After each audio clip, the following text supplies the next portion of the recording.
Vote পরবর্তী হিংসায় ঝরেছিল রক্ত। 2021 সালের বিধানসভা ভোটের ফল প্রকাশের দিনই নিহত হন নারকেলডাঙ্গা থানার কাঁকুরগাছি শীতলতলা লেনের বাসিন্দা বিজেপি কর্মী অভিজিৎ সরকার।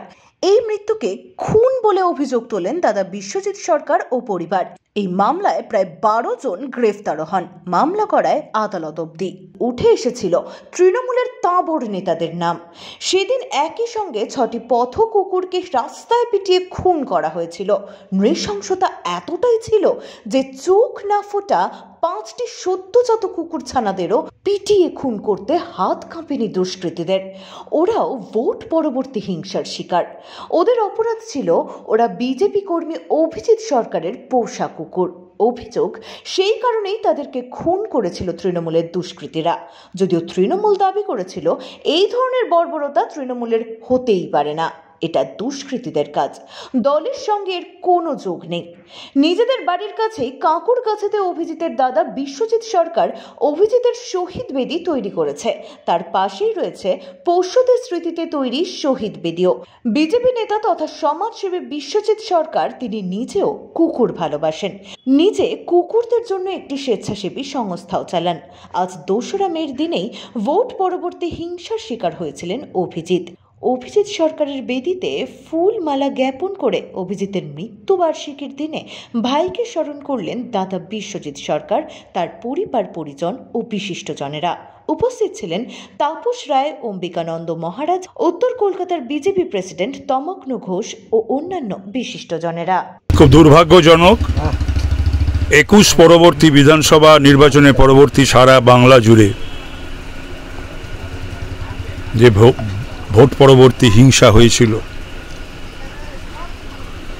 তার যে 56 জন বলি হয়েছিল তার একজন এই অভিজিৎ সরকার। নৃশংসভাবে তাকে পিটিয়ে মারা হয়েছিল, খুন করা হয়েছিল। এরপরেও অনেক খুন হয়েছে। বাংলায় গণতন্ত্রের দোহাই যারা দেন, যারা গণতন্ত্রের কথা বলে, তাদের কাছে প্রশ্ন আমাদের, এই লোকসভা নির্বাচনের প্রাক্কালে যে কোন গণতন্ত্রের কথা আপনারা বলতেন আর কোন গণতান্ত্রিক বন্দোবস্ত ব্যবস্থার দিকে বাংলাকে নিয়ে যাচ্ছে। আজও শুনলাম, যাব সেখানেও, রাজাবাজারে একটা খুন হয়েছে 36 নম্বর ওয়ার্ডে। এটা ভাবা যায়? শুনলাম নাকি সে কংগ্রেসের ওয়ার্ড প্রেসিডেন্ট। খুনিরা উল্লসিত বাংলায়, তার কারণ এদের বিরুদ্ধে কোনো ব্যবস্থা নেওয়া হয় না, নেয় না, নিতে দেওয়া হয় না এবং নেয় না প্রশাসন বা পুলিশ প্রশাসন। তারই জন্যে তাদের এত বারবারন্ত। আশা করব যে অভিজিতের যারা খুনি এবং আজকেও যে রাজাবাজারে যে খুনটা হয়েছে সহ বাংলার বুকে যত খুন হয়েছে, সেই খুনিরা যথোপযুক্ত শাস্তি পাক এবং ইলেকশন কমিশনের কাছে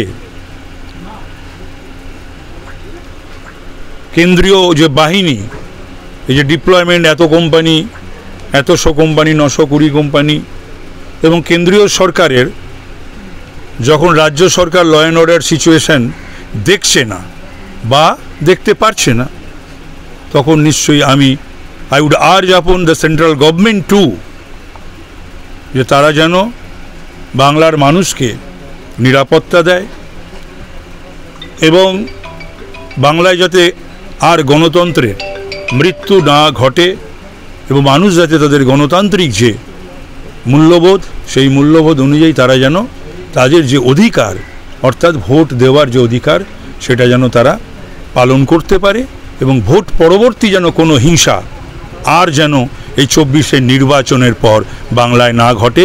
এটাকে এনশিওর করতেই হবে ইসিকে, এটাকে এনশিওর করতেই হবে সেন্ট্রাল ফোর্সেসকে এবং আমাদের কেন্দ্রীয় সরকারকে। ভালো কথা, শুভেন্দুর মূল্যায়ন হলো কুণালের দ্বারা, এটা একেবারে তাদের অন্তর্দলীয় বিষয়, তাদের দলের বিষয়। এখন খাঁটি কথা, সত্যি কথা, খাঁটি কথা, সত্যি কথা, উচিত কথা, গণতান্ত্রিক কথা, এই সমস্ত বলার তো খুব কঠিন তৃণমূলে। যাই হোক, হ্যাঁ, সেটা একটি সামাজিক অনুষ্ঠান ছিল।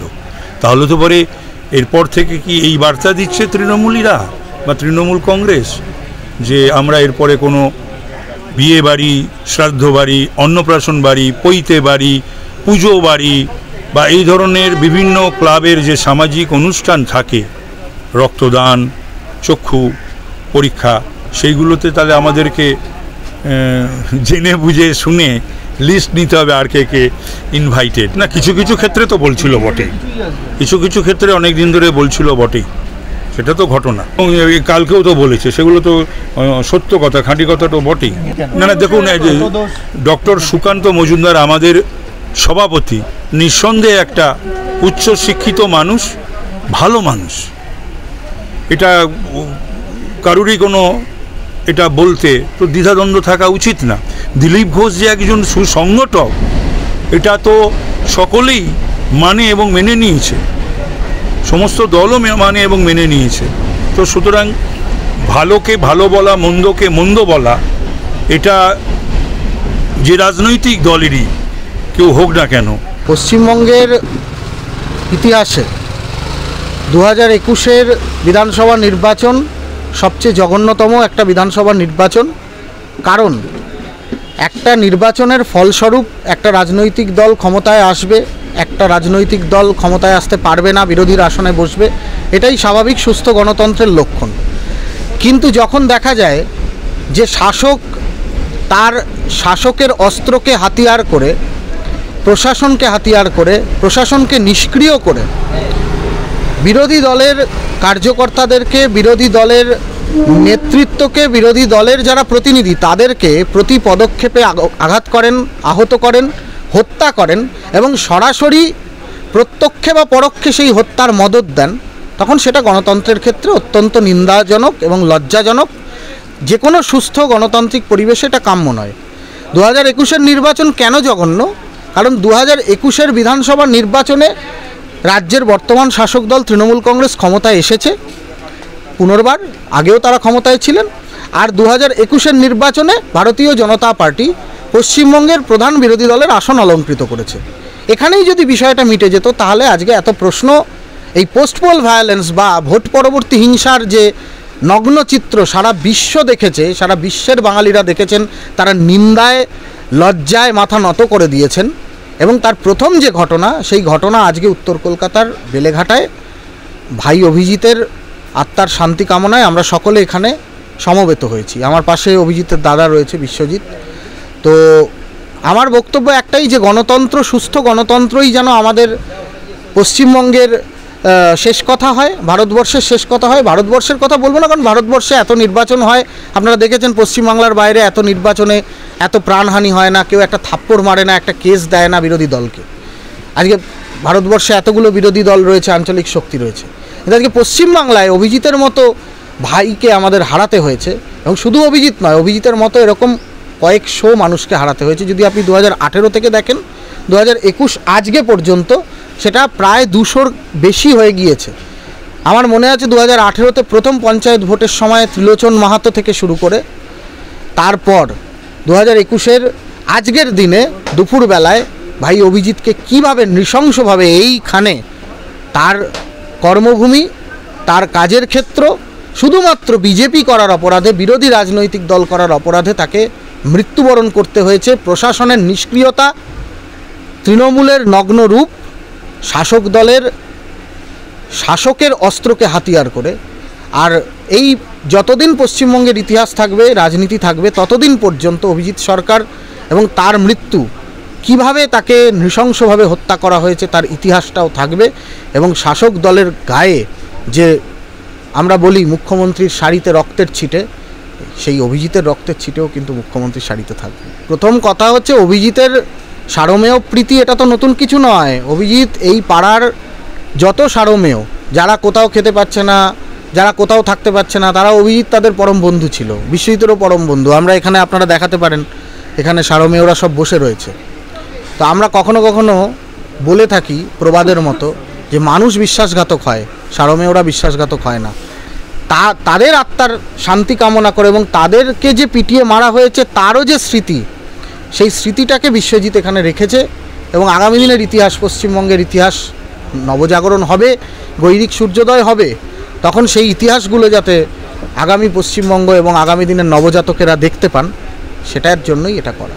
এখানে এসেছি তার ভাই বিশ্বজিৎ, তার মায়ের সঙ্গে সব দেখা করে কথা বলে, এবং আমরা তার পরিবারের পাশে আছি।